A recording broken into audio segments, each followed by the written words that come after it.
സ്വാമി, സമയം നോക്കാൻ വന്നാണ്. 2:30 മണിയായി, പോയിക്കോളാ.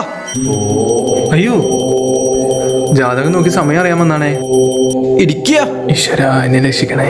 ഒരു കാലത്ത് രക്ഷപ്പെടുത്തല്ലേ.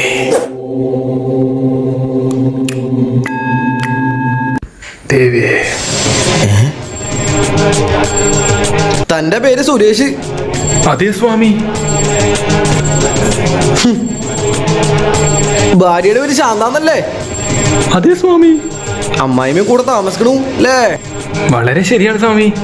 സ്വാമി പറയണ്ട കച്ചട്ട. ഇന്നലെ 1 കിലോ പച്ചരിയും ആട്ടയും മേടിച്ചിരിക്കണു. ഓ, സ്വാമി ഒരു മഹാസിദ്ധൻ തന്നെ. കുന്തം. താൻ ഈ റേഷൻ കാർഡ് മാറ്റി ജാതകം എടുത്തിട്ട് വരിക.